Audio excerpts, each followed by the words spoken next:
नमस्कार साथियों, मैं रितेश आप लोग को अपने YouTube चैनल पीसीएस सॉल्यूशन 360 पर स्वागत करता हूं। दोस्तों, आज हम आप लोग को ज्ञान बिंदु का जो मेंस टेस्ट सीरीज हो रहा है बिहार दरोगा का, जो 1799 पोस्ट के लिए आया है, आज हम उसका सेट संख्या 3 देखेंगे। ठीक है, तो चलिए हम लोग देखते हैं सेट संख्या 3। और अगर इसका PDF आपको चाहिए तो आप लोग ले सकते हैं हमारे टेलीग्राम चैनल, जो कि लिंक में दिया हुआ है। तो ये सेट हुआ था 7 फरवरी 2026 को। तो देखते हैं पहला क्वेश्चन। कह रहा है कि एक त्रिभुज की भुजाएं क्रमशः 3 सेंटीमीटर, 4 सेंटीमीटर, 5 सेंटीमीटर का क्षेत्रफल और परिमाप पर चर्चा करें। तो क्या क्षेत्रफल 6 सेंटीमीटर स्क्वायर होगा, क्या परिमाप 12 सेंटीमीटर स्क्वायर होगा, ये जानना है। तो देखिए, जब भी 3, 4, 5 होगा तो पहले पता कर लीजिए कि क्या ये ट्रिपलेट है। तो हाँ, ये ट्रिपलेट है। पता कैसे चला? पता ऐसे चला कि 3 का स्क्वायर करिएगा तो 9 होगा, 4 का स्क्वायर करिएगा 16 होगा, इन दोनों को जोड़िएगा तो 25 आएगा, और 25 को अगर स्क्वायर निकालिएगा तो 5 आएगा, जो कि है ये ट्रिपलेट है। और जब भी ट्रिपलेट होगा तो त्रिभुज पक्का समकोण त्रिभुज होगा। ठीक है, कैसा होगा? समकोण त्रिभुज। समकोण त्रिभुज का मतलब ये यहाँ 90 डिग्री होगा, तो ये हाइपोटेनस होगा। और हाइपोटेनस क्या हो जाएगा? ये बड़ा वाला हाइपोटेनस कहलाएगा। और बाकी कोई भी 3 और 4 होगा। ठीक है, अब कह रहा है कि क्या क्षेत्रफल 6 सेंटीमीटर स्क्वायर होगा इस समकोण त्रिभुज का? तो हाँ होगा। क्यों? क्योंकि एरिया जो होता है वो half into base into height होता है। तो हाफ, और यहाँ बेस देख रहे हैं कितना, 4, और हाइट कितना, 3। तो 2 दूना 4, द्वितीया 6, तो आ गया ना 6 सेंटीमीटर स्क्वायर। फिर कह रहा है कि 12 सेंटीमीटर इसका परिमाप होगा। तो देखिए, 3, 4, 5, 5 और 9, 4, 3, यही परिमाप हुआ कि मैंने A plus B plus C हो गया। ये कितना दिया हुआ? 3 plus 4 plus 5 equal to 12 centimetre. तो ये दोनों ही कथन क्या था? सही था। हम लोग देखेंगे दूसरा प्रश्न। दूसरा प्रश्न कह रहा है दूसरा प्रश्न कह रहा है कि पहाड़ी क्षेत्र में गोइटर यानी घेघा रोग एक सामान्य बीमारी है। दूसरा कह रहा है कि पहाड़ी क्षेत्रों में लोगों के भोजन में आयोडीन की मात्रा कम होती है। तो दोस्तों, ये सही पॉइंट है, मतलब ये कथन सही है और आर भी इसका व्याख्या सही व्याख्या करता है। मैंने पहाड़ी के क्षेत्र के लोगों को गोइटर रोग एक सामान्य बीमारी है। पहाड़ी क्षेत्रों में लोगों के भोजन में आयोडीन की मात्रा कम होती है। अगला प्रश्न देखिए, कह रहा है कि भुगतान संतुलन खाते के अंतर्गत आने वाले पूंजी खाते में निम्न में से किसे शामिल किया जाता है? तो बताइए, निम्न में से किसको शामिल किया जाता है? तो वो शामिल किया जाता है प्रत्यक्ष विदेशी निवेश, विदेशी पोर्टफोलियो निवेश और बाह्य वाणिज्यिक उधारी। ये तीनों ही शामिल किया जाता है भुगतान संतुलन खाते में। क्या क्या? प्रत्यक्ष विदेशी निवेश, विदेशी पोर्टफोलियो निवेश, बाह्य वाणिज्यिक उधारी, ये तीनों ही क्या किया जाता है? शामिल किया जाता है।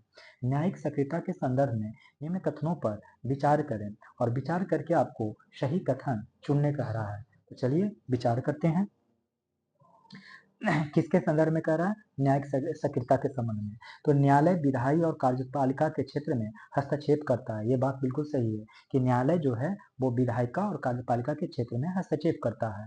यह मौलिक अधिकारों की रक्षा को सुदृढ़ करता है। तो ये भी बात क्या है? सही है। यह मौलिक अधिकारों की रक्षा को सुदृढ़ करता है। यह शक्ति के पृथक्करण सिद्धांत के विरुद्ध है।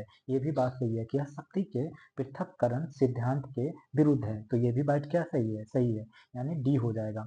निम्नलिखित कथनों पर आपको विचार करना है और विचार करके बताना है कि कौन सा कथन सही है और कौन सा कथन क्या है? गलत है। तो देखिए, कह रहा है कि कार्बन डाइऑक्साइड जो हुआ ग्रीन हाउस प्रभाव के लिए उत्तरदायी है। तो हाँ, बिल्कुल सही। कार्बन डाइऑक्साइड गैस जो है green house gas green house प्रभाव के लिए उत्तरदायी है, जिसका कारण ये है कि कार्बन डाइऑक्साइड पार्थिव विकिरण के लिए अपारदर्शी होता है। तो ये पॉइंट बिल्कुल ही सही है और इसका व्याख्या भी सही कर रहा है। तो हम लोग देखेंगे क्वेश्चन नंबर 6 की तरफ, यानी इसका आंसर ए हो जाएगा 5 का। 6 में देखिए क्या कर रहा है कि दूरी तथा विस्थापन के बारे में नीचे दिए गए कथनों पर विचार करिए और कौन सा सही नहीं है इसके बारे में बताइए। तो देखिए कौन सा सही होगा। दूरी एक अदिश राशि है। देखिए, हमने सदिश सदिश का एक ट्रिक बताए थे कि जहां वह दिखे, या तो जहां वह दिखे जिस वर्ड में, वो दोनों में ऐसा वर्ड दिखे तो वो कहलाएगा सदिश। लेकिन इसके अलावा न दिखे तो वो कहलाएगा अदिश। हालांकि कुछ एक्सेप्शन होते हैं, जब आएगा तो हम बता देंगे। फिलहाल देखिए, दूरी, दूरी में क्या ये दोनों शब्द दिखा? नहीं दिखा, तो ये क्या होगा? अदिश। तो देखिए, ये अदिश राशि।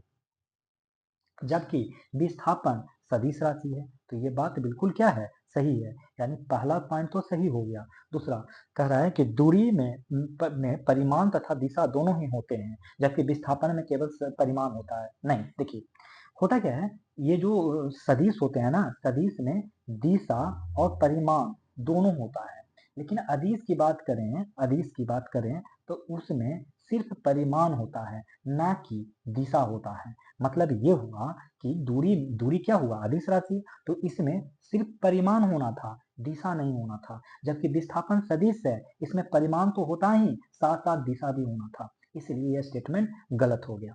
दूरी सदैव धनात्मक या शून्य होता है, ये बात बिल्कुल ही सही है दोस्तों, कि दूरी हमेशा धनात्मक या शून्य होगा।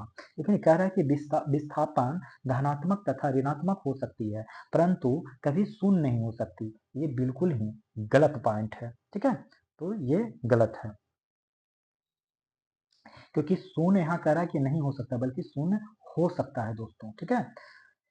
7 नंबर, 7 नंबर में कह रहा है कि यदि सेक ए इज इक्वल, हाँ एक चीज और दूरी वाला में याद रख लीजिए, ये वाला फॉर्मूला याद रख लीजिए, तो आपको थोड़ा ठीक रहेगा कि दूरी डिवाइड बटा विस्थापन, मैंने दूरी विस्थापन का जो रेशियो होगा वो greater than and equal to 1 होगा। मतलब दूरी जो जब भी होगा तब वो हमेशा विस्थापन से ज्यादा या विस्थापन के बराबर होगा, इसका मतलब ये होता है। 7 नंबर देख लीजिए, कह रहा है यदि सेक ए इक्वल टू 25/7 हो तो साइन ए इक्वल टू इतना होगा क्या, tan ए इतना होगा क्या। तो इसके लिए देखिए, निकालने के लिए तरीका बताते हैं। एक फॉर्मूला होता है कि पंडित बद्री प्रसाद हर हर बोले, ये क्या है, तो ये है, इसको डिवाइड किया जाता है, ठीक है। तो ये जो वैल्यू निकलेगा वो साइन थीटा का निकलेगा, और ये निकलेगा जो कॉस थीटा का, और ये जो निकलेगा टैन थीटा का। और ये पी बाई एच क्या है, तो परपेंडिकुलर बाई एच। परपेंडिकुलर का मतलब क्या हुआ कि ये ऐसे होता है, ये समकोण हो गया। तो देखिए, इसको परपेंडिकुलर कहेंगे, इसको बेस कहेंगे, इसको हाइट कहेंगे, माने हाइपोटेनस कहेंगे, ठीक है। अब देखिए कह रहा है कि जो साइन थीटा होगा वो P by H, cos theta का वैल्यू बेस बाई हाइपोटेनस, और पी बाई बेस माने perpendicular by base tan theta. देखिए साइन थीटा का उल्टा होता है कोसेक थीटा। इसका मतलब ये हुआ कि जो साइन थीटा का फॉर्मूला है ना पी बाई एच, तो कोसेक थीटा के केस में उल्टा हो जाएगा H by B B H by P. Cos theta का उल्टा होता है सेक थीटा, और टैन थीटा का उल्टा होता है कॉट थीटा। मतलब जो टैन थीटा का फॉर्मूला देख रहे हैं पी बाई बी, वो कॉट थीटा के केस में बी बाई पी हो जाएगा। अब देखिए ये क्या कह रहा है, अब कह रहा है कि सेक ए इक्वल टू 25/7। इसका मतलब क्या हुआ, कॉस कॉस का उल्टा सेक, यानी ये इसका उल्टा हो जाएगा। मैंने अभी जो कॉस थीटा का वैल्यू बी बाई एच होता है फॉर्मूला, तो वो एच बाई बी हो जाएगा। मतलब हाइपोटेनस हो जाएगा 25 और बेस हो जाएगा 7। हम लोग को परपेंडिकुलर नहीं पता है, तो परपेंडिकुलर कैसे निकालेंगे, तो परपेंडिकुलर ये निकालना है। तो एक पाइथागोरस फॉर्मूला होता है H square equal to P square plus B square. तो देखिए एच स्क्वायर तो 25 का स्क्वायर हो जाएगा 625, और बी बी स्क्वायर तो हम लोग को पी स्क्वायर तो निकालना है, और बी स्क्वायर होता है प्लस बी स्क्वायर 7 का स्क्वायर यानी 49। मतलब पी स्क्वायर को अगर निकालने जाइएगा तो 625 और माइनस 49 होता है, ठीक है। इसका मतलब ये हुआ 576 आएगा, तो P बराबर कितना आ जाएगा 24। तो यहाँ P बराबर कितना हो गया 24। अब निकालिए, पहले कह रहा है साइन ए, तो साइन ए का देखिए ये है, यानी P बाई एच होगा, तो P बाई एच होगा, P बाई एच हो जाएगा साइन का, तो P कितना, तो P हो गया 24, और एच कितना, एच दिया हुआ है 25, तो ये हो गया, यानी पहला पॉइंट सही है। दूसरा टैन ए का वैल्यू क्या होता है P by B. Tan A क्या होता है P बाई बी। P कितना दिया हुआ है, तो P अभी आप निकाले थे 24, जो कि नहीं है 24। B कितना दिया हुआ है 24, जो कि गलत है, माने ये दोनों ही गलत है। यानी पहला पॉइंट तो सही होगा, केवल एक सही होगा, और दूसरा क्या होगा, गलत होगा। तो 7 का ए का आंसर ए होगा। इंग्लैंड के प्रधानमंत्री ग्रेनविले ने किस वर्ष स्टाम्प एक्ट पारित किया था, तब वो पारित किया था 1765 में। कब किया था, 1765 में। निम्नलिखित कथनों पर आपको विचार करना है, और कौन सा कथन सही है ये बताने का रहा है। लाल बहादुर शास्त्री की समाधि को विजय घाट को 1965 के युद्ध में जीत के प्रतीक के रूप में माना जाता है। तो ये पॉइंट बिल्कुल ही क्या है, सही है, कि लाल बहादुर शास्त्री की समाधि विजय घाट को 1965 के युद्ध में जीत के प्रतीक के रूप में जाना जाता है। दूसरा, शंकर दयाल शर्मा की समाधि का स्थल को क्या कहा जाता है, करम भूमि। तो शंकर दयाल शर्मा के शंकर दयाल शर्मा के समाधि स्थल को क्या कहा जाता है? तो वो कहा जाता है कर्म भूमि। हाँ, तो देखिए इसका सवाल का जवाब कैसे होगा। कह रहा है कि दी गई आकृति में ये जो ए बी देख रहे हैं लाइन और सी डी जो देख रहे हैं लाइन, ये वाला सी डी कहाँ गया, सी डी, ये जो सी डी देख रहे हैं ये पैरेलल बता रहा है। क्या बता रहा है? इन दोनों को पैरेलल बता रहा है। ठीक है। अच्छा, आगे कह रहा है कि जो सी ए बी होगा, कौन सा, ये सी, सॉरी, सी ए बी, ये 80 डिग्री दिया हुआ है। कितना दिया हुआ? 80। और सी ई एफ, सी ई एफ ये दिया हुआ है 30 डिग्री। तो कह रहा है सी एफ ई जो एक्स डिग्री है, इसी एक्स डिग्री का वैल्यू पूछ रहा है। तो ये कैसे निकालेंगे? अगर हम लोग को ये वाला एंगल पता चल जाए तो आसानी से निकाल लेंगे। और ये एंगल पता चलने के लिए क्या हो जाएगा, ये हो जाएगा, कैसे निकलेगा ये एंगल पता करने के लिए हम लोग को, जरा देखिए बताते हैं।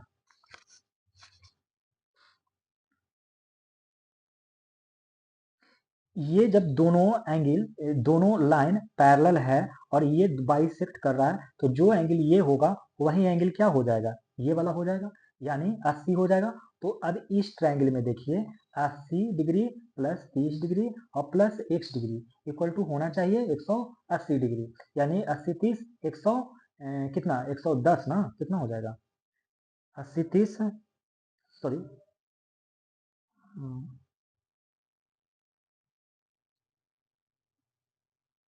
110, नहीं नहीं नहीं, ये गलत हो गया, ऐसे गलत है। एक सेकंड, एक सेकंड, इसमें क्या हो जाएगा कि ये x प्लस 30 दिख रहा है ना, x प्लस 30 डिग्री, ये वाला जो एंगल होगा, ये दोनों एंगल, ये एंगल इसके इक्वल होगा। किसके इक्वल होगा?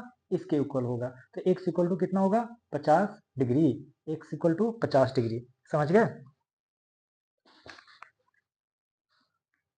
ये वाला एंगल और ये एंगल ये होगा इस एंगल के इक्वल, इसलिए ये 50 डिग्री हो जाएगा। तो अगला प्रश्न, अगला प्रश्न कह रहा है कि हृदय, हृदय, हृदय किसकी तरह कार्य करता है? तो पंप की तरह कार्य करता है।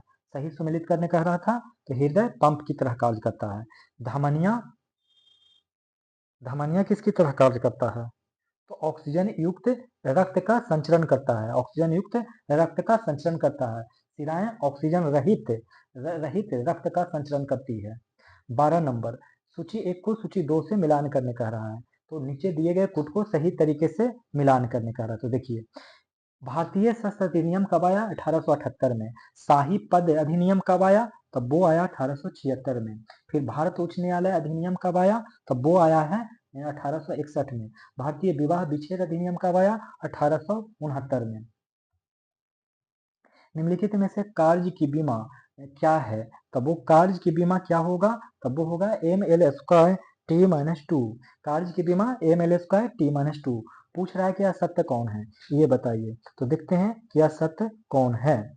तो इसमें जो असत्य कथन हो जाएगा वो हो जाएगा कि आधुनिक कंप्यूटर का खोज सर्वप्रथम 1956 में नहीं बल्कि 1946 में हुआ था। आधुनिक कंप्यूटर का खोज 1956 में हुआ। कंप्यूटर साक्षरता दिवस 26 दिसंबर को नहीं बल्कि 2 दिसंबर को मनाया जाता है। फिर भारत में निर्मित प्रथम कंप्यूटर स्वदेशी कंप्यूटर सिद्धार्थ है। क्या है? सिद्धार्थ है। तो ये पॉइंट बिल्कुल सही है। भारत का प्रथम कंप्यूटरीकृत डाकघर केरल में नहीं होगा बल्कि ये नई दिल्ली में होगा। कहाँ होगा? नई दिल्ली में। तो ये 3 पॉइंट गलत है, पहला, दूसरा और चौथा गलत है, तीसरा सही है। तो 14 का हो जाएगा, कौन सा आंसर हो जाएगा? तो सी ऑप्शन हो जाएगा। 15 नंबर का देखिए, लोक लेखा समिति की भूमिका के संदर्भ में निम्न कथनों पर विचार करें। तो विचार करिएगा तो क्या हो जाएगा आंसर? तो इसमें हो जाएगा कि यह कैग के रिपोर्ट की जांच करता है। तो यह बात बिल्कुल ही सही है क्योंकि सही कथन चुनने कह रहा है। यह नीतिगत निर्णयों की समीक्षा करता है, नहीं ये नहीं करता है नीतिगत नियमों का। फिर कह रहा है कि यह संसद की स्थायी समिति है। तो हाँ है ये, तो इसका आंसर हो जाएगा डी, सॉरी डी नहीं होगा, 1 और 3 हो जाएगा, बी हो जाएगा ऑप्शन। फिर अगला प्रश्न कह रहा है क्वेश्चन नंबर कह रहा है 16 नंबर में कह रहा है कि भूमंडलीकरण का प्रमुख आधार है भौतिकवादी दर्शन, भौतिकवादी दर्शन। अब देखिए इसमें क्या कह रहा है कि नेसेसरी को पहले और तीसरे अक्षरों को आपस में बदल दिया जाए। साथ ही चौथे और छठे, सातवें, 90 इस तरह से बदल देने का रहा, तो कौन सा बाएं से साथ में होगा? तो देखिए कह रहा पहले और तीसरे अक्षरों में बदलिए, तो एन और सी को बदलने का रहा है, तो जहां एन है वहां सी कर दीजिए और जहां सी है वहां एन कर दीजिए। फिर कह रहा है चौथे और छठे को बदल दीजिए, तो चौथा कौन है? ई को एस से बदलने का रहा है, और बाकी जो सेकंड वाला एस है वही रहेगा, बाकी ई हो जाएगा। ए को बाई से बदलने का रहा है, तो बाई आर ए हो जाएगा। ठीक है, अब कह रहा है निम्नलिखित में से कौन सा बाएं से सातवां होगा? 1 2 3 4 5 6 7, यानी बाई हो जाएगा ऑप्शन। तो ये हो जाएगा 17 का सी। सिंधु घाटी सभ्यता के संदर्भ में निम्नलिखित कथनों पर निम्नलिखित में से कौन सा कथन सही है? तो देखते हैं कौन सा कथन सही है। पहला, यह प्रमुखतः धर्मनिरपेक्ष सभ्यता थी। यह प्रमुखतः धर्मनिरपेक्ष सभ्यता थी और धार्मिक तत्वों के मौजूद होने के बावजूद धर्म जीवन पर हावी नहीं थे। तो ये बात बिल्कुल ही क्या है? सही है। यह प्रमुखतः धर्मनिरपेक्ष सभ्यता थी और धार्मिक तत्वों के मौजूद होने के बावजूद धर्म जीवन पर हावी नहीं था। इस सभ्यता के दौरान भारत में कपड़े बनाने के लिए कपास का उपयोग किया जाता था। तो ये पॉइंट भी क्या है? सही है। शेरशाह सूरी के संबंध में असत्य कथन का चयन कीजिए। तो देखिए शेरशाह सूरी के संबंध में असत्य कथन का चयन करते हैं, तो इसका आंसर क्या हो जाएगा?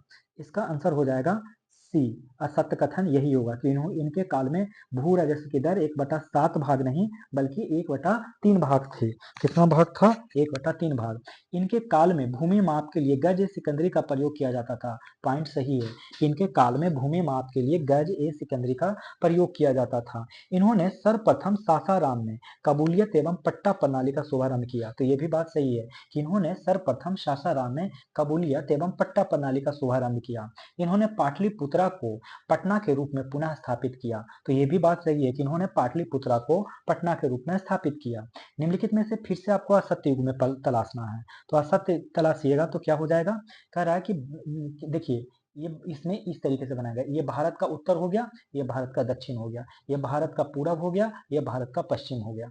जो भारत का पूरब हो गया इसको कहा जाता है कीबीथू, और भारत का जो उत्तर हो गया वो कहा जाता है इंदिरा कौल। क्या कहा जाता है? इंदिरा कौल। इंदिरा कौल का मतलब होता है पास माने दर्रा, और इधर होता है गुहार मोती। गुहार मोती, ठीक है, गुहार मोती। मैं फिर से लिख देता हूँ, गुहार मोती कहा जाता है, गुहार मोती कहा जाता है। और दक्षिण में पिग्मेलियन पॉइंट कहा जाता है, पिग्मेलियन पॉइंट। तो देखिए भारत का सबसे पश्चिमी बिंदु क्या होगा? कच्छ नहीं, अभी अभी मैंने बताया कि गुहार मोती। भारत का सबसे पूर्वी बिंदु कीबीथू, तो ये बात सही है, ये गलत। भारत का सबसे उत्तरी बिंदु इंदिरा कौल, ये सही। भारत का सबसे दक्षिणी बिंदु पिग्मेलियन पॉइंट, ये भी सही है। तो ये ऑप्शन हमारा गलती होगा, बाकी सब क्या है? सही है।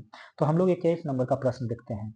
21 नंबर में कह रहा है कि ए क्यू माइनस 0.064 का वैल्यू क्या होगा? तो देखिए ये ए क्यू, अब इसको अगर बदल दिया जाए बी क्यू में तो काम हो जाएगा, क्योंकि फिर फॉर्मूला लगा देंगे ए क्यू माइनस बी क्यू का, और ए क्यू माइनस बी क्यू का जो फॉर्मूला होता है वो हम आपको लिख देते हैं, याद कर लीजिएगा। ए माइनस बी इंटू ए स्क्वायर प्लस बी स्क्वायर और प्लस ए बी होता है। ठीक है, अब देखिए ये कैसे बनेगा? तो देखिए 64 को 4 का क्यू होता है, 4 का क्यू, तो हम यहाँ पे लिख सकते हैं 0.4 का क्यू, यही कहलाता है 64 का क्यू। तो ये हो गया ना ए क्यू माइनस बी क्यू। अब जो है वैल्यू क्या कर दीजिए? पुट कर दीजिए। ठीक है, तो ए के जगह पे देखिए क्या है? ए क्यू खुद हो गया, बी क्यू की जगह पे क्या हो गया? 0.4 का क्यू हो गया। अब पुट कर दीजिए ए माइनस 0.4, खोज लीजिए ए माइनस 0.4, ए माइनस 0.4। अब देखिए ए स्क्वायर तो ए स्क्वायर रहेगा, अब बी के जगह पे 0.4 का स्क्वायर, अगर 0.4 का स्क्वायर करिएगा यहाँ पे तो क्या हो जाएगा? 0.16 हो जाएगा ना, हाँ 0.16 हो जाएगा। तो ये हो गया 0.16 हो जाएगा। अच्छा 0.16 प्लस ए बी, मतलब अब इन दोनों को मल्टीप्लाई कर देना है ए और बी को, तो 0.4 इंटू ए, 0.4 इंटू ए, मिलाइए ए माइनस 0.4, ये तो मिल गया। फिर देखिए ये वाला ए स्क्वायर मिल गया, 0.4 ए प्लस में 0.4 ए, फिर 0.16, तो ये वाला हमारा क्या हो गया? सही हो गया। हालांकि ये वाला गलत होगा क्योंकि 1.6 नहीं होगा, तो ऑप्शन क्या हो जाएगा? सी हो जाएगा। 21 नंबर का प्रश्न हो गया। 22 नंबर में देखिए क्या कह रहा है कि एक तरफ संगम मंच है, दूसरी तरफ उसका विशेषता है। तो हरिहर द्वितीय का विशेषता था मैसूर कांची को विजयनगर में मिलाना। मैसूर और कांची को विजयनगर में कौन मिलाया था? तो हरिहर द्वितीय। और देवराय प्रथम ने किसको मिलाया था? तो सेना में तुर्की धनुर्धरों को शामिल किया गया था। सेना में तुर्की धनुर्धरों को शामिल किया गया। और देवराय द्वितीय ने क्या किया कि सेना में मुस्लिमों की भर्ती किया। और बुका प्रथम ने 3 समुद्रों का स्वामी कहलाया। पृथ्वी की परपट्टी के प्रमुख तत्वों के वजन के अनुसार अवरोही क्रम में चुने। तो ये अवरोही क्रम में जब चुनिएगा तो क्या हो जाएगा? इसका आंसर बी हो जाएगा। क्या हो जाएगा? बी हो जाएगा।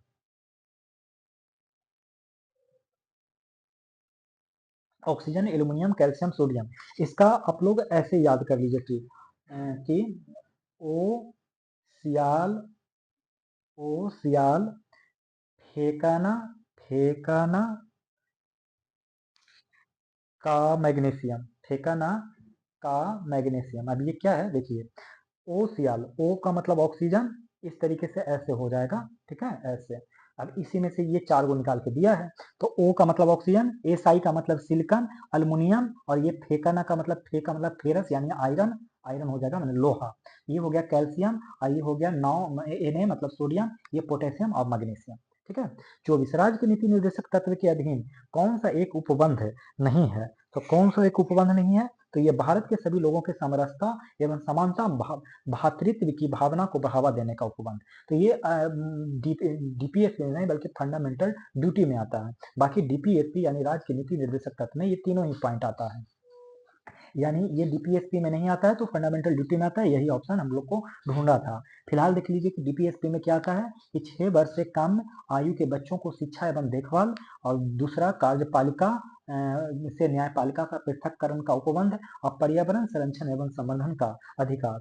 तो धर्म न पुस्तकों में है, न बौद्धिक विकास में, और न तर्क में। तर्क, सिद्धांत, पुस्तकें और धार्मिक क्रियाएं आदि केवल धर्म के सहायक हैं। धर्म आत्मज्ञान में है। किसने कहा है? तब वो कहा है दोस्तों स्वामी विवेकानंद ने।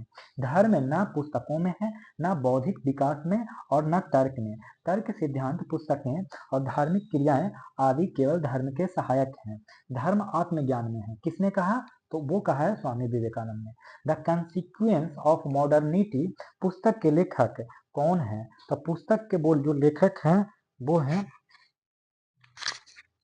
तो वो पुस्तक के लेखक हैं गीडेंस। हाल ही में किस देश के फुएगो ज्वालामुखी में विस्फोट हुआ? तब वो विस्फोट हुआ ग्वाटेमाला में। किसमें? ग्वाटेमाला में हुआ। अब देखिए एक नया प्रश्न है किसका? मैथ का, कि एक वर्ग एवं समषटभुज की परिमिति बराबर है। समषटभुज के क्षेत्रफल से वर्ग के क्षेत्रफल के बीच अनुपात क्या होगा? तो देखिए क्या अनुपात होगा। देखिए वर्ग के भुजा को मान लीजिए x। क्या मानिएगा? वर्ग के भुजा को x। और समषटभुज के भुजा को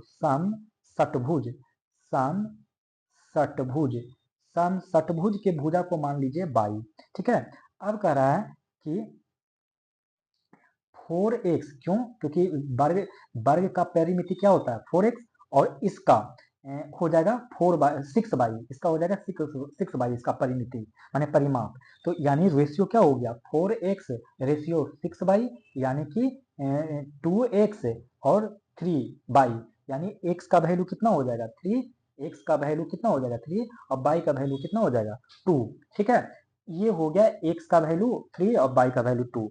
अब कह रहा है समषटभुज का क्षेत्रफल। तो समषटभुज का जो क्षेत्रफल होगा √3/4 बाई स्क्वायर, और इसको समषटभुज के कारण 6 से मल्टीप्लाई कीजिए, और एरिया अगर निकालना हो तो ये x स्क्वायर हो जाएगा, क्योंकि और x स्क्वायर की जगह पे क्या हो जाएगा? x की जगह पे अभी अभी मैं बताया था 3, है ना। तो 3 का स्क्वायर मतलब 3 और y का स्क्वायर का मतलब 2 का 2। इन दोनों को मल्टीप्लाई करिएगा तो जो वैल्यू निकल के आएगा वो आएगा वैल्यू 2√3/3, ठीक है। तो अब हम लोग बढ़ते हैं अगला प्रश्न की तरफ, और अगला प्रश्न कह रहा है 29 में। 29 का देख लीजिए, मिलान करने कह रहा है, तो मिलान करिएगा तो ये आएगा आपको फायदोमीटर। फायदोमीटर का जो क्या करता है? समुद्र की गहराई नापता है। और बैरोमीटर क्या करता है? वायुमंडलीय दाब नापता है, वायुमंडलीय दाब नापता है। हाइग्रोमीटर क्या करता है? तो वायुमंडलीय आर्द्रता मापता है, और अल्टीमीटर क्या करता है, ऊंचाई नापता है। ठीक है, यानी सी ऑप्शन हो जाएगा। अब देखिए 30 में क्या कर रहा है कि एकीकृत जो है विकास कार्यक्रम ये कब आया था, तो ये आया था 1980 में। एकीकृत ग्रामीण विकास कार्यक्रम कब आया, 1980 में। अन्नपूर्णा योजना कब आया, तो वो आया 2000 में। मनरेगा कब आया, तो 2006 में आया। और काम के बदले अनाज कार्यक्रम 1977 से 78 में आया। यह याद रख लीजिएगा, यानी इसका ऑप्शन क्या हो जाएगा, बी। ठीक है, बी। संसद में प्रत्येक राजनीतिक दल का अपना व्हिप यानी सचेतक होता है, चाहे वह सत्ता में हो या विपक्ष में। व्हिप की नियुक्ति किसके द्वारा की जाती है, तो व्हिप की जो नियुक्ति होती है वो किया जाता है राजनीतिक दलों द्वारा। किसके द्वारा, राजनीतिक दलों को द्वारा। 32 में देखिए, राजराज प्रथम द्वारा निर्मित तंजौर का बृहदेश्वर मंदिर किस शैली का उत्कृष्ट उदाहरण है, तो वो है द्रविड़ शैली। द्रविड़ शैली किस का उदाहरण है, तो द्रविड़ शैली का उदाहरण है। अगला प्रश्न देखिए, निम्न कथनों पर विचार करके बताइए कि सत्य कथन कौन है। तो बेलन का जो संपूर्ण पृष्ठीय क्षेत्रफल होता है वो है 2 pi r into R plus H, जो कि सही है। तो बेलन का संपूर्ण पृष्ठीय क्षेत्रफल कितना होगा, तो 2 पाई r और r प्लस एच होगा। शंकु का संपूर्ण पृष्ठीय क्षेत्रफल कितना होगा, तो pi R into R plus L होगा। पाई आर प्लस एल होगा। ठीक है, अगला, तो ये दोनों ही कथन क्या था, सही है। निम्न में से कौन यांत्रिक लाभ के लिए सही है, तो यांत्रिक लाभ के लिए सही क्या हो जाएगा, भार बटा आयास। भार बटा आयास ये सही हो जाएगा। तो हम लोग 34 नंबर हो गया। 35 नंबर से 35 नंबर में क्वेश्चन कर रहा है कि निम्नलिखित कथनों पर विचार करिए और मृदा निर्माण को नियंत्रित कौन सा कारक है ये बताइए। तो देखिए, स्थलाकृति, समय, जैविक क्रिया, जलवायु, ये सब क्या है, मृदा निर्माण को नियंत्रित करने वाले कारक हैं। कौन कौन है, तो स्थलाकृति, समय, जैविक क्रिया और जलवायु। भारतीय राष्ट्रीय कांग्रेस की प्रथम भारतीय महिला अध्यक्ष कौन थी, उन्होंने किस अधिवेशन की अध्यक्षता की थी, तब वो की थी वो कौन थी और कौन की थी, तो वो की थी सरोजनी नायडू 1925 के कानपुर में। मैं यहाँ पे एक चीज बता देता हूँ आपको। देखिए, अगर कोई आपसे पूछे कि जो कांग्रेस का, जैसे कांग्रेस 1885 में गठन हुआ था और हर साल इसका सम्मेलन होता था और उस सम्मेलन में कोई इसकी अध्यक्षता करते थे, इसी प्रकार से पूछा जाएगा आपसे कि जो पूरे 19 मतलब आजादी से पहले जितनी बार कांग्रेस का सम्मेलन हुआ उसमें अध्यक्षता लगभग सब जगह पुरुष ही कर रहे थे। केवल 3 ऐसा समय आया जिसमें महिला किए। तो अब पूछा जाएगा कि पहला साल वो कौन था जिस सम्मेलन में महिला कांग्रेस का अध्यक्ष बने, महिला। और वो पहला महिला एक विदेशी थी, न कि वो भारतीय। तो जो विदेशी महिला थी वो सबसे पहले एनी बेसेंट थी, 1917 में बनी थी कलकत्ता में। ये पहला थी और ये विदेशी थी। इसके बाद इसमें 8 साल जोड़ दीजिए और 8 साल के बाद नंबर आता है 1925 में। 1925 में भी एक महिला बनी, सदस्य अध्यक्षता स्वीकार की कानपुर में सरोजनी नायडू के रूप में। अब समझिए कि फिर 25 में 8 साल जोड़ दीजिए, 25 में 8 साल जोड़ दीजिए तो हो गया 33। ये तीसरी ऐसी महिला थी जो कि आजादी से पहले अध्यक्षता स्वीकार की थी, जिनका नाम था नलिनी सन्नी गुप्ता। और ये फैजपुर अधिवेशन 1937 हुआ था, सॉरी ये गलत है, कलकत्ता में 1933 में किया। एनी बेसेंट पूरी तरीके से विदेशी थी, सरोजनी नायडू पूरी तरीके से देसी थी, माने भारतीय थी, और नलिनी सेन गुप्ता ये पूरी तरीके से इंडियन और फॉरेन दोनों का मिक्सचर थी, हाइब्रिड मॉडल थी। अब याद कैसे रखेंगे जगह का नाम, तो देखिए कल का कल, कल का कल, ऐसे ट्रिक याद रख लीजिए। कल कलकत्ता, कल कलकत्ता, का कानपुर। ठीक है, माने कल कानपुर, कल कल। केंद्र शासित प्रदेश के संबंध में निम्नलिखित में से असत्य कथन की पहचान करें। किसके संबंध में, तो केंद्र शासित माने यूनियन टेरिटरी के संबंध में बात करने कह रहा है कि असत्य कथन कौन होगा। तो भारतीय संविधान के भाग 8 के अंतर्गत अनुच्छेद 239, 241 में केंद्र शासित प्रदेश का उपबंध है। तो हाँ, ये बात बिल्कुल सही है कि भाग 8 के अंतर्गत अनुच्छेद 239 से 241 में केंद्र शासित प्रदेश का उपबंध है। दिल्ली के लिए विशेष प्रावधान संविधान के अनुच्छेद 239 ए में किया गया। तो ये भी बात सही है कि दिल्ली के लिए विशेष प्रावधान संविधान के अनुच्छेद 239 ए में किया गया। तो ये पॉइंट भी सही है। भारत के राष्ट्रपति केंद्र शासित प्रदेशों का प्रशासन करता है। ये भी बात सही है कि भारत के राष्ट्रपति केंद्र शासित प्रदेशों का प्रशासन करता है। ये पॉइंट गलत है कि दिल्ली, पुडुचेरी, लद्दाख केंद्र शासित प्रदेश में विधानसभा है। नहीं, लद्दाख में विधानसभा नहीं है दोस्तों। 19 अक्टूबर 2000 को कौन सा दिन था बताइए। इसमें आप लोग को बनाना होगा, तो ये आप खुद से बना लीजिएगा, ठीक है। ये मैं बता देता हूँ कि कौन सा दिन था। बृहस्पतिवार था। 39 नंबर का प्रश्न देखिएगा। तो क्या क्या कहलाता है कि बादल आच्छादित रातें स्वच्छ आकाश वाली रातों से अधिक गर्म होती है। क्यों? क्योंकि बादल पृथ्वी तथा हवा से ऊष्मा का विकिरण रोकता है। बादल आच्छादित रातें स्वच्छ आकाश वाली रातों से अधिक गर्म होती है क्योंकि बादल पृथ्वी तथा हवा से ऊष्मा का विकिरण रोकता है। ठीक है। अब देखिए, एक तरफ नदी है, दूसरे तरफ उसका उद्गम स्थल है। तो बताइए इसका सही क्या हो जाएगा। तो बेतवा नदी का उद्गम स्थल बिंद रेंज है। बेतवा नदी का बिंद रेंज है। गोमती नदी का कहाँ हो जाएगा? तो वो हो जाएगा फुलहर झील। गोमती नदी का फुलहर झील। बूढ़ी गंडक नदी का, तो बूढ़ी गंडक नदी का जो हो जाएगा सोमेश्वर की पहाड़ी। और केन नदी का कैमूर की पहाड़ी। केन नदी का कैमूर की पहाड़ी। तो इसका आंसर हो जाएगा सी ऑप्शन, ठीक है ना। तो अब हम लोग 41 नंबर का प्रश्न देखते हैं। एक तरफ समाचार पत्र है और दूसरे तरफ उसका संस्थापक है। तो इसका सही आंसर क्या हो जाएगा 41 में, देख लेते हैं कि किस प्रताप का गणेश शंकर विद्यार्थी, ये सही है। प्रताप का गणेश शंकर विद्यार्थी, ये सही है। हिंदुस्तान स्टैंडर्ड का क्या हो जाएगा? तो वो हो जाएगा हिंदुस्तान स्टैंडर्ड, ये गिरीश चंद्र घोष नहीं होगा। इसके जगह पे क्या हो जाएगा? ये हो जाएगा सच्चिदानंद सिन्हा। तो हिंदुस्तान स्टैंडर्ड का कौन लिखे थे? सच्चिदानंद सिन्हा। ठीक है, तो ये गलत था, यानी यही खोजने का रहा। बाकी सोम प्रकाश का ईश्वर चंद्र विद्यासागर, कवि बचन सुधा भारतेंदु हरिश्चंद्र। एक घड़ी को इस प्रकार रखा गया है कि दोपहर 12 बजे उसकी मिनट की सुई उत्तर पूरब दिशा की ओर इंगित है। दोपहर 1:30 बजे उसकी घंटा की सुई किस दिशा में इंगित करेगी? तो ये करेगी पूरब दिशा में। तो कहाँ? पूरब दिशा में। तो 43 नंबर का क्वेश्चन देखिए। खतरों के संकेतों के लिए लाल प्रकाश का प्रयोग किया जाता है। क्यों? क्योंकि इसका परिकिरणन सबसे कम होता है। इसका परिकिरणन सबसे कम होता है। अब अगला प्रश्न हम लोग देख लेते हैं। 44 नंबर कह रहा है निम्नलिखित में से कौन सी विशेषताएं अल्पाधिकार बाजार से संबंधित नहीं है? कौन नहीं है, ये जानना है। तो अत्यधिक बाजार में उत्पाद विभेदीकृत होते हैं, नहीं, गलत है। क्योंकि विभेदीकृत उत्पाद एकाधिरात्मक प्रतियोगिता बाजार की विशेषता है, इसलिए ये कथन गलत है। बाकी ये कथन सब सही है कि अल्पाधिकार बाजार में फर्मों की संख्या कम होती है, बिल्कुल सही है। कि अल्पाधिकार बाजार में नई फर्मों के प्रवेश में काफी बाधाएं आती है, ये भी सही है। अल्पाधिकार बाजार में क्रेताओं की संख्या अधिक होती है, ये भी कथन सही है। 45 में देखिए कि देवराय द्वितीय को संगम वंश का सबसे शक्तिशाली शासक माना जाता है। तो क्या यह बात सही है? तो हाँ जी, ये बात बिल्कुल ही सही है।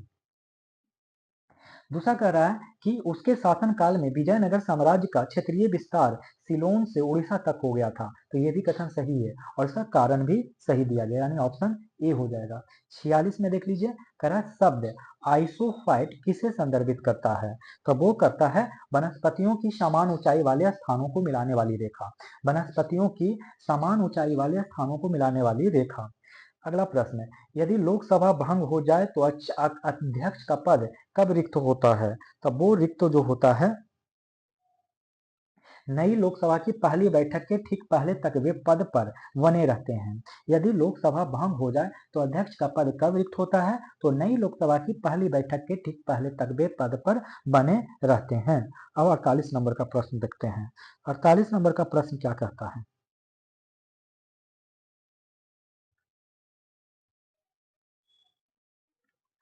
ये क्वेश्चन क्या कर रहा है, जरा देखिए। कह रहा है कि एक वस्तु को 20% की छूट पर एक 1020 रुपया में बेचा जाता है। यदि वस्तु 20% की छूट के स्थान पर 199 की छूट पर बेची जाती है तो विक्रय मूल्य ज्ञात करें। तो देखिए इसको कैसे बनाएंगे। हम लोग पहले क्या करेंगे कि सीपी, एमपी और एसपी इस तरीके से लिख लेंगे हमेशा। सीपी पर हम लोग प्राइस को बढ़ा के एमपी दिया जाता है और यहाँ पर एमपी से एसपी को घटाया जाता है, माने डिस्काउंट, यहाँ पर जो भी दिया जाएगा डिस्काउंट किया जाएगा।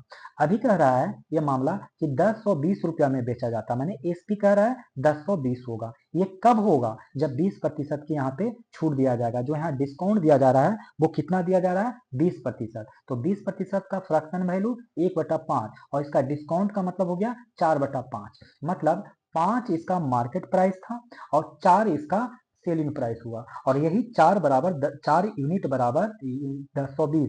तो 1 यूनिट बराबर कितना हो जाएगा? तो 1 यूनिट बराबर 1020 और बटा 4, यानी 4 दूना 8, 2 4 पचे 20, यानी 255 रुपया। इसी 255 1 यूनिट का वैल्यू हुआ, तो हमें मार्केट प्राइस निकाल लेना है जो कि 5 यूनिट है।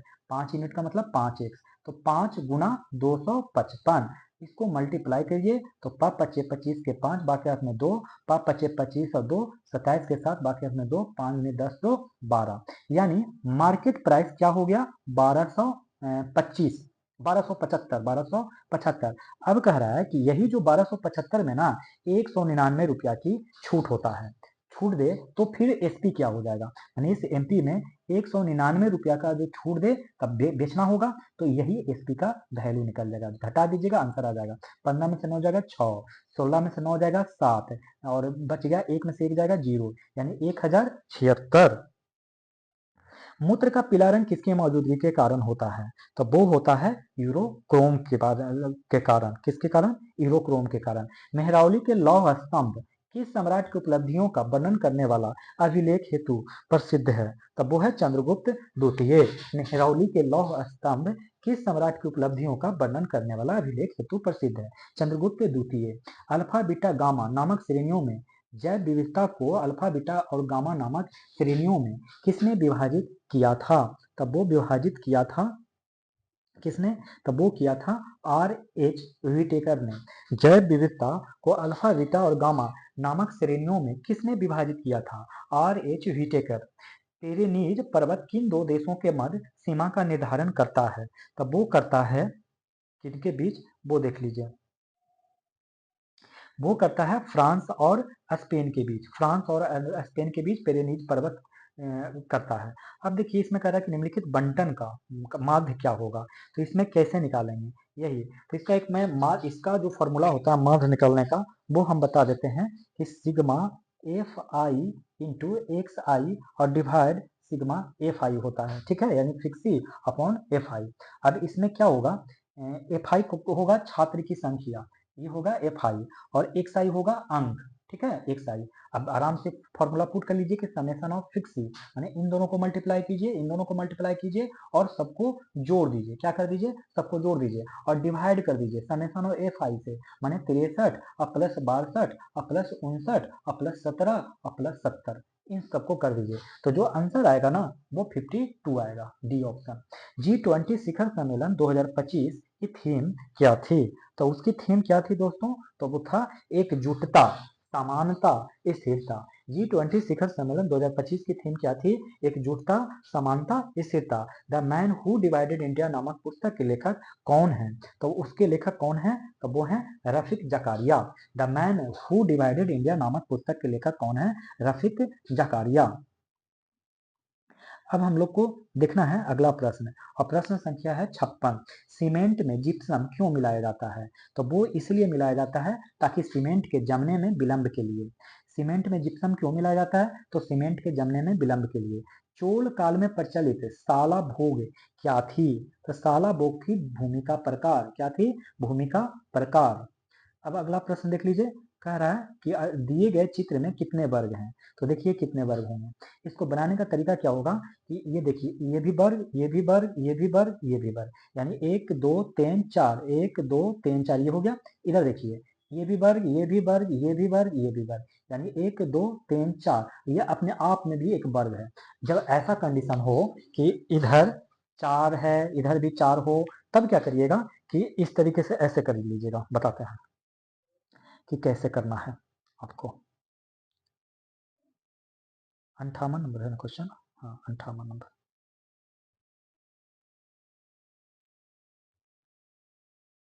हाँ, इसमें क्या करना है कि पहले 4 गुना 4 करिएगा, फिर 3 गुना 3 करिएगा और सबको जोड़ते चलिएगा, फिर 2 गुना 2 करिएगा, 2 गुना 2 करिएगा और फिर 1 गुना 1 करिएगा। तो 4 गुना 4 करिएगा तो कितना आ गया 16, 3 गुना 3 करिएगा तो कितना आ गया 9, 2 गुना 2 कितना करिएगा 4, 1 गुना 1 होगा, तो 4 1 5, 16 9 25, 25 प्लस 5 30 हो जाएगा। ठीक है, ठीक हो जाएगा। चलिए अगला प्रश्न देखते हैं।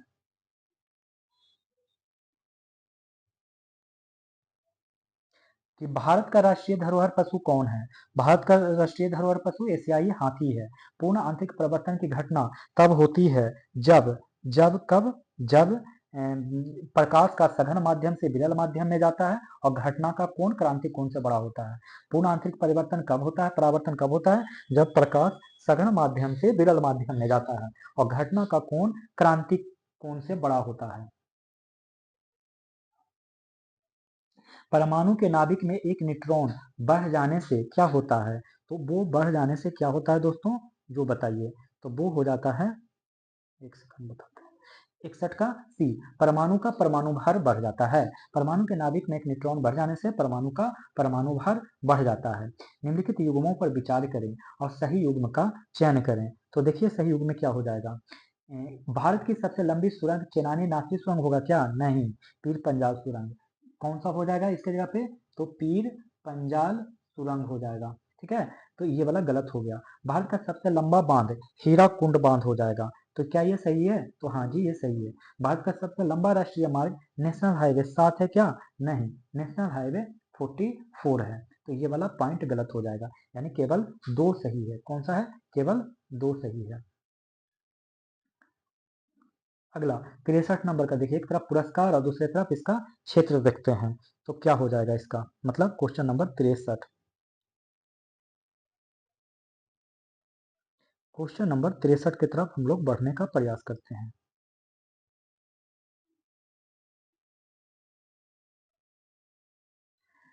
करा व्यास सम्मान जो होगा वो साहित्य के क्षेत्र में दिया जाता है। कलिंग पुरस्कार जो है वो विज्ञान के क्षेत्र में दिया जाता है। ग्रेमी पुरस्कार जो है वो संगीत के क्षेत्र में और ऑस्कर पुरस्कार फिल्म के क्षेत्र में दिया जाता है। तो इसका आंसर जो होगा वो बी हो जाएगा। संघ राज्य क्षेत्र के लिए उच्च न्यायालय का प्रावधान संविधान के किस अनुच्छेद में है? तो वो किस अनुच्छेद में है? तो वो है अनुच्छेद 241 में। संविधान का संघ राज्य क्षेत्र के लिए उच्च न्यायालय का प्रावधान संविधान के किस अनुच्छेद में है? अनुच्छेद 241 में है। संयुक्त राष्ट्र महासभा ने किस वर्ष को अंतर्राष्ट्रीय महिला कृषक वर्ष घोषित किया है? अब वो घोषित किया है 2026 में। कब घोषित किया है? 2026 में। और 66 निम्नलिखित में से भारत शासन अधिनियम 1919 के संदर्भ में कौन सा कथन असत्य है? तब वो असत्य के लिए अगर पूछा जाए तो देखिए, यह अधिनियम मार्ले मिंटो सुधार अधिनियम के नाम से जाना जाता है। यही कथन क्या है? असत्य है।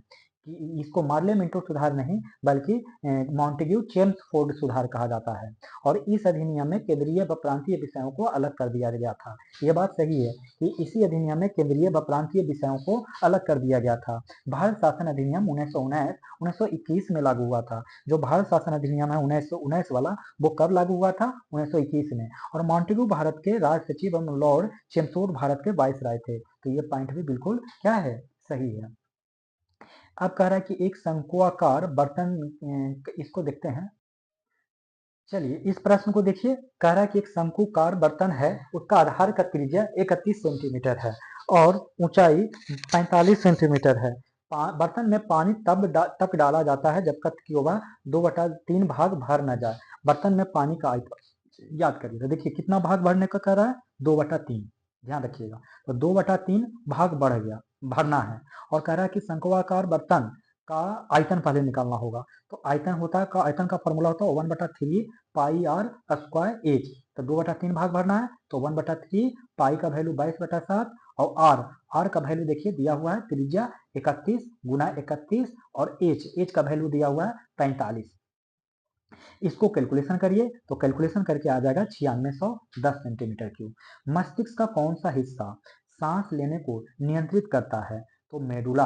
कौन करता है? मेडुला। फिर निम्न में से कौन सा युग्म में गलत है? तो गलत वाला कौन सा है जो बताइए। तो देखिए गलत वाला कौन है। Wealth of nation Adam Smith, ये तो सही है। दास कैपिटल कार्ल मार्क्स, ये भी सही है। प्रिंसिपल ऑफ इकोनॉमिक्स मार्शल, ये भी सही है। हाउ टू पे फॉर बार रॉबिन्सन नहीं बल्कि किन्स थे। कौन थे? किन्स, किन्स थे ना। हाउ टू पे फॉर, हाँ लेखक किन्स थे। कौन थे? किन्स थे। ओके, तो इस तरीके से गलत ढूंढने का रहा था तो ये हो गया। अब अगला प्रश्न देखिए क्या कह रहा है। कह रहा है कि किसी कक्षा परीक्षा में ए तथा बी क्रमशः अधिकतम 60% और 30% अंक लाया। मतलब कक्षा एक ए है और एक बी है, तो ए ने कितना लाया अधिकतम? 60%, और बी ने कितना लाया? 30%। और पता है ये तब लाया होगा जब पूरा एग्जाम 100% का रहा होगा। उनके प्राप्तांकों का योग 783 है, तो मैंने जब इन दोनों को जोड़िएगा तो 90% आता है ना। और इन्हीं दोनों को नंबर में अगर मान के चलिए यहाँ कुछ नंबर आया, यहाँ कुछ नंबर आया, इन दोनों को जोड़िएगा तो कितना आएगा? 783। यानी यही 90% बराबर में 783 आया, और 100% बराबर वैल्यू पूछ रहा है। तो देखिए 90% बराबर कितना हो गया? 783। तो 1% बराबर यानी 100% डायरेक्ट निकाल लीजिए, तो 783 और बटा 90 और गुना 100, यही वाला क्या हो जाएगा? आंसर हो जाएगा। 9 8 72, 2 9 8 72, 6 9 7 63, यानी 887 गुना 10, यानी 870 आंसर हो जाएगा। बाल कृष्ण समिति का गठन किस उद्देश्य से किया गया था? तो वो जो उद्देश्य रहा था वो था दिल्ली के प्रशासनिक ढांचे की समीक्षा करना। बाल कृष्ण समिति का गठन किस उद्देश्य से किया गया था? तो दिल्ली के प्रशासनिक ढांचे की समीक्षा करना। निम्नलिखित वंशों को सही कालानुक्रम नीचे दिए गए कूट से व्यवस्थित करें। तो इसमें देखिए क्या, एक मैं ट्रिक बता देता हूँ। हसीन, हसीन, हसीन, सीन, मसूक, मसूक, मसूक, और लास्ट में सा। अब देखिए हा का मतलब हरियक वंश, और सी का मतलब शिशु नागवंश, शिशु नागवंश, शिशु नागवंश, और ना का मतलब नंदवंश, मा का मतलब मौर्य वंश, सु का मतलब शुंग वंश, शुंग वंश, और का मतलब कण्व वंश, कण्व वंश, और सा का मतलब सातवाहन वंश, सातवाहन वंश। तो देखिए हरियक, अब इसी क्रम में सजा दीजिए। देखिए गुप्त हमने नाम नहीं लिया तो ये सबसे लास्ट में होगा, तो सबसे लास्ट में ये होगा, तो ऐसे भी ऑप्शन ढूंढ लीजिएगा। ऐसे भी ये पहला नंदवंश, देखिए पहला नंदवंश, इसके ऊपर हाथ सी से कोई भी स्टार्ट नहीं होता है। फिर देखिए इस तरीके से मिला लीजिएगा तो ऑप्शन डी आ जाएगा। अब मिला लीजिएगा थोड़ा। हम लोग देखते हैं कितना नंबर? 73 नंबर। धावन सोडा का सही सूत्र क्या है? तो 73 नंबर में आंसर क्या हो जाएगा? धावन सोडा का सही सूत्र क्या हो जाएगा दोस्तों? देखते हैं। Na2CO3 10H2O हो जाएगा। ठीक है, Na2CO3 10H2O। और इसमें कह रहा है शाकाहारी, भेड़िया, बाघ, इन तीनों का ऐसा है, मतलब कोई एक दूसरे से मिलता ही नहीं है, इसलिए इसमें भी ऑप्शन क्या हो जाएगा? सी ही हो जाएगा, क्योंकि एक दूसरे से कोई भी चीज यहाँ मिलान नहीं हो रहा है। तो क्वेश्चन नंबर देखते हैं 75, कि निम्नलिखित में से कौन सा युग में सुमेलित नहीं है? तो बताइए कौन सा युग में सुमेलित नहीं है, ये बताने कह रहा है। तो देखिए कौन सा युग्म सुमेलित नहीं है। पहला कह रहा है कि अनुच्छेद 243 के ए में ग्राम सभा के शक्ति एवं कार्य के बारे में वर्णन है। तो ये बात सही है कि 243 का ए ग्राम सभा के शक्ति एवं कार्य का वर्णन है। अनुच्छेद 243 का सी पंचायतों की संरचना के बारे में बात है। बिल्कुल, सी का मतलब कंस्ट्रक्शन होता है, इसीलिए संरचना की बात हो गया।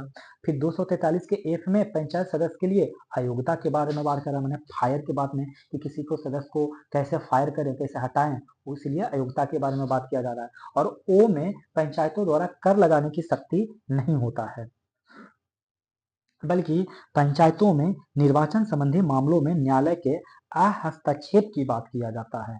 नीचे दिए गए जंतु तथा उनके कोष्ठों की संख्या में किस में सही मिलान कौन नहीं है, ये पूछ रहा है। तो देखिए कौन सही मिलान नहीं है।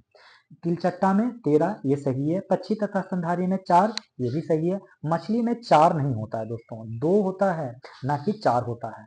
मछली में 2, केंचुआ में 8, तो ये सही है, यानी ऑप्शन ढूंढने का था गलत। 4 के विपरीत सतह का कौन सा अंक है? तो देखिए 4 के बारे में क्या करिएगा बताते हैं।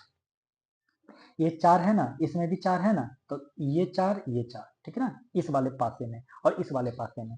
यहाँ से क्लॉक वाइज घुमा दीजिए, तो 4 लिख दिए पहले, फिर 3 लिखिए इस तरीके से घुमा के, और 2 लिखिए, इसमें भी क्लॉक वाइज में 4 लिखा हुआ है, 5 लिख दीजिए और 1 लिख दीजिए, मैंने 3 का उल्टा 5, 5 का उल्टा 3, 2 का उल्टा 1, 1 का उल्टा 2, इस तरीके से। लेकिन पूछ रहा है कि 4 के विपरीत, तो यहाँ 4 के विपरीत तो देख रहे हैं 4 ही है ना, तो क्या करेंगे, ऑप्शन छाटेंगे। पहला देखिए 5 हो सकता है क्या, नहीं, क्योंकि 5 के विपरीत में तो 3 है, 3, 5 और 3 आमने सामने होगा, क्या 3 होगा, नहीं, अभी अभी तो बताए।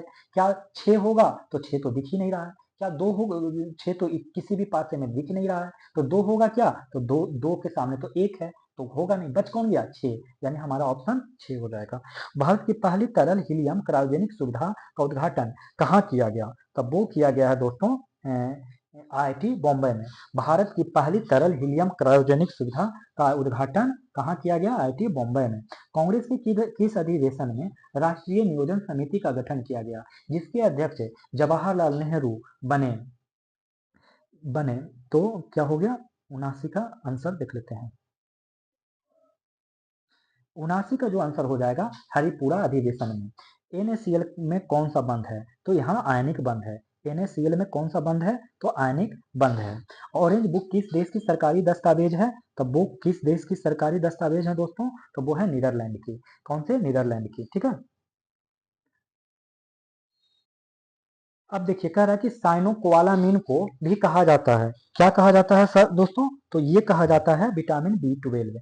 भारत में मुद्रास्फीति मापने में किसका उपयोग किया जाता है, तो वो किया जाता है आपको किसका, उपभोक्ता मूल्य सूचकांक, थोक मूल्य सूचकांक और GDP अपस्फीति कारक का। निम्नलिखित में से किस राज्य की सीमा तेलंगाना राज्य को स्पर्श नहीं करती है, तो तेलंगाना राज्य को कौन स्पर्श नहीं करती है, ये आप लोग को क्या करना है, बताना है। तो देखिए उड़ीसा राज्य तेलंगाना राज्य को स्पर्श नहीं करती है, और तेलंगाना से सटा हुआ राज्य छत्तीसगढ़, महाराष्ट्र और कर्नाटक है। नीति आयोग के संबंध में असत्य कथन को चुनिए, नीति आयोग के संबंध में असत्य कथन को चुनिए। तो कह रहा है नीति आयोग के गवर्निंग काउंसिल में सभी राज्यों के मुख्यमंत्री तथा संघ राज्य के क्षेत्र के उपराज्य मुख्यमंत्री उपस्थित होते हैं, बिल्कुल सही। यह केंद्र सरकार के निदेशक राज्य को वित्त आवंटित करता है, नहीं, यही गलत है, यानी यही पूछ रहा था आंसर, कि यह केंद्र सरकार के निर्देशानुसार राज्यों को वित्त आवंटित नहीं करता है। यह सहकारी संघवाद को बढ़ावा देने के लिए बॉटम अप दृष्टिकोण अपनाता है, ये भी बात सही है। यह भारत सरकार के थिंक टैंक के रूप में कार्य करता है तथा रणनीतिक एवं तकनीकी सलाह प्रदान करता है, तो ये भी पॉइंट क्या है, सही है। निम्नलिखित में से किसका उपयोग कागज के विरंजन में किया जाता है, तो कागज के जो विरंजन में यूज किया जाता है वो किया जाता है क्लोराइड। निम्नलिखित में से किसका उपयोग कागज के विरंजन में किया जाता है, तो क्लोराइड को। अब यहाँ पर देख लीजिए A+B का होल स्क्वायर हुआ, A-B का होल स्क्वायर हो गया, और नीचे में A×B हो गया। तो जब ऐसा होना A+B का होल स्क्वायर और -A-B का होल स्क्वायर, तो इसका फॉर्मूला जो हो जाता है आप लोगों को, वो हो जाता है 4AB। क्या हो जाता है, 4AB, और नीचे में जान ही रहे हैं कि AB है, तो AB से AB कस दिया, तो आंसर हो गया 4 आंसर। कह रहा है नियॉन का बोर-बेरी नियम के अनुसार सही इलेक्ट्रॉनिक विन्यास क्या है, तब वो है 2-8। वर्तमान में भारत की कुल कितनी भाषाओं को शास्त्रीय भाषा का दर्जा दिया गया है, तो वो कितना दिया गया है दोस्तों, तो 11।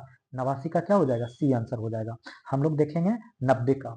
90 कह रहा है कि निम्नलिखित में से कौन सा कथन लोकपाल की शक्ति के बारे में सही है, तब वो है कि लोकपाल के पास CBI जैसे जांच एजेंसी को निर्देश देने एवं उन पर अधीक्षण करने की शक्ति है।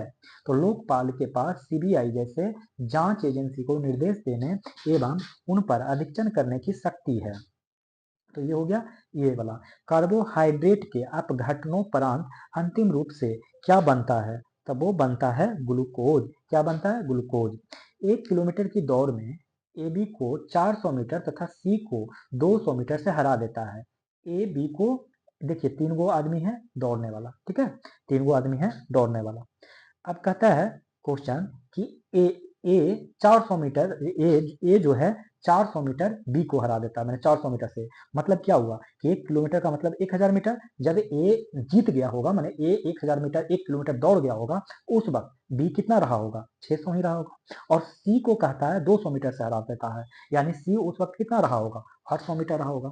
तो पूछ रहा है कि सी बी को कितने मीटर से हराएगा, सी बी को कितने मीटर से हराएगा, तो देखिए क्या होगा, इन दोनों के बीच में गैप कितना, 200। है ना। सी बी को कह रहा है, बी को, तो बी बी कौन है, ये है ना, बी को, तो सी कांस्टेंट है, तो सी का कितना हुआ 800, और कितने किलोमीटर का रेस है 1000। देखिए सी बी को, तो यहाँ पे जो लिखिएगा सी वाला बात लिखिएगा, ये जो लिखे हैं नीचे में सी को, क्योंकि सी फिक्स है। अब बी को कितने से, मतलब सी तो पहुंच गया ना 800 मीटर, तो बी को कितने से, तो ये हो गया कि हम तो 800 पहुंच गए, हम दोनों के बीच में 200 कम है, 1000 से भागा, 2 सुना से 2 सुना कट गया, 2 सुना से 2 सुना कट गया, ये वाला बच गया 4, ये बच गया 5, ठीक है, और 4 पचे 20 यानी 50, और 50 पचे 250 मीटर से, तो यह 250 मीटर इसका क्या हो जाएगा, सही हो जाएगा। 93 का क्वेश्चन देख लीजिए। 93 कह रहा है हम लोगों का, मॉनसून की उत्पत्ति संबंधी तापीय सिद्धांत किसने प्रतिपादित किया है, तब वो प्रतिपादित किया है एडमंड हिली ने। किसने प्रतिपादित किया है, एडमंड हिली ने, ठीक है। अब देखिए हम लोग का 94 नंबर का प्रश्न क्या कह रहा है। इसमें देखिए क्या करना है कि 3000 रुपए का, पहले हम इसमें क्या करते हैं, 3000 रुपए का जो 10 अब मूल्य पर 8% का स्टॉक बेचने पर कितना धन प्राप्त होगा, और दलाली भी कर रहा है 2% होगा। तो देखिए हम पहले क्या निकालते हैं कि 100 रुपया के स्टॉक मूल्य का विक्रय मूल्य निकाल लेते हैं, तो ये होगा 90 माइनस 2/100 और गुना 90, तो आंसर हो गया 88.20। अब कर रहा है डायरेक्ट हम लोग को 3000 रुपया वाला निकाल लेते हैं, तो 3000 के लिए निकालने जाए तो ये 88.20 और बटा 100, ठीक है। इसको कैलकुलेट करिएगा तो आ जाएगा 2646, ऑप्शन बी। सूची एक को सूची दो से मिलान करने का रहा है, एक तरफ वैज्ञानिक है, दूसरी तरफ उसका खोज है। तो देखिए गोल्डस्टीन को खोजा था प्रोटॉन ने, गोल्डस्टीन ने खोजा था प्रोटॉन को, चैडविक ने खोजा था न्यूट्रॉन को, जे थॉमसन ने खोजा था इलेक्ट्रॉन को, और परमाणु सिद्धांत का प्रतिपादन किया था जॉन डाल्टन ने। किसने प्रतिपादन किया था, जॉन डाल्टन ने।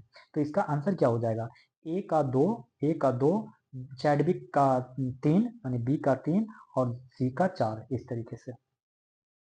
भारतीय संविधान की प्रस्तावना में कितने प्रकार की स्वतंत्रता की घोषणा की गई है, तब वो किया गया है 5, कितने 5 प्रकार की स्वतंत्रता, ठीक है।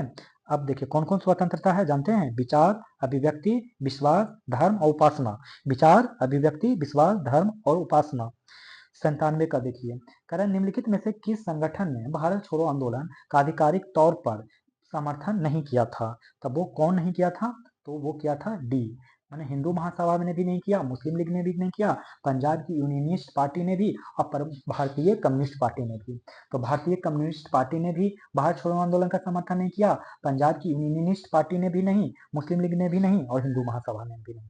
अब कह रहा है कि 98 नंबर का ये इक्वेशन है, ये इक्वेशन है, यहाँ से एक्स वाई का वैल्यू निकाल लीजिए।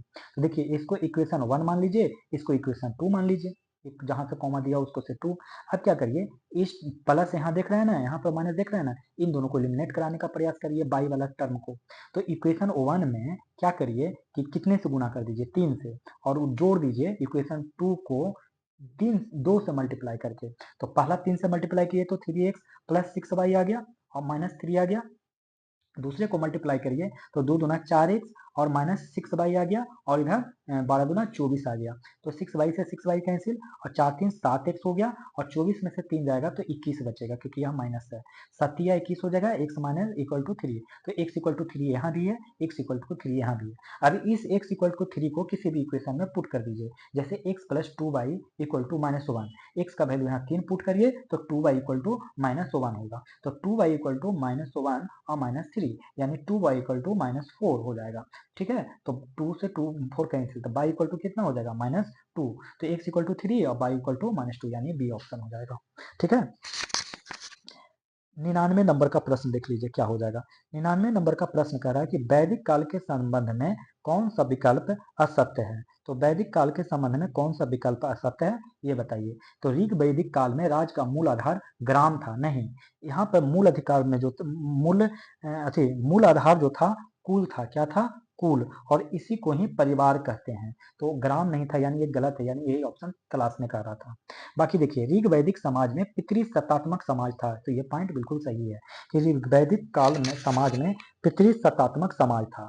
इस काल में विधवा विवाह की प्रथा प्रचलन में थी, सही बात है, इस काल में विधवा विवाह की प्रथा प्रचलन में थी। उत्तर वैदिक काल में राजा का पद वंशानुगत हो गया था, तो ये पॉइंट भी सही है कि उत्तर वैदिक काल में राजा का पद वंशानुगत हो गया था, ठीक है। आखिरी प्रश्न कि निम्नलिखित में से हमारे शरीर में कौन से अंग हमें चलने फिरने में मदद करते हैं? तो बताइए चलने फिरने में हमारी मदद कौन करते हैं? तो वो करते हैं हड्डियां और मांसपेशियां। त्वचा अंग का कोई काम नहीं है, यानी कि हमको चलने फिरने में हड्डियां और मांसपेशियां मदद करते हैं। तो इस तरीके से ज्ञान बिंदु का मॉडल सेट संख्या 3 भी खत्म हो गया। ठीक है, अब हम लोग मिलेंगे मॉडल संख्या सेट 4 में। ठीक है, और अगर आप लोग को ये वीडियो पसंद आ रहा हो तो इस वीडियो को लाइक करें, और चैनल पे नए हो तो सब्सक्राइब करें, दोस्तों से भी ये मेरा चैनल शेयर करें। अगर इसका पीडीएफ चाहिए विथ सॉल्यूशन तो आप हमारे टेलीग्राम चैनल जो कि लिंक में है दिया हुआ है, आप वहां से क्लिक करके टेलीग्राम पर पहुंच के हमारे को इसको पीडीएफ प्राप्त कर सकते हैं। तो मिलते हैं अगले वीडियो में। धन्यवाद।